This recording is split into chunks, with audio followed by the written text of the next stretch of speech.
นั่งกันไม่ให้ลูกขึ้นกันเป็นกำแพงเลย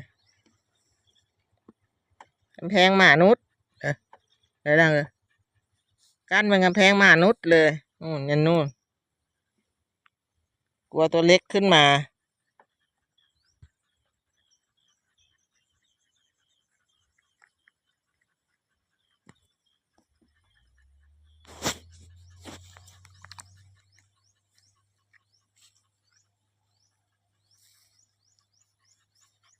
ไปแล้วแม่ไปแล้ว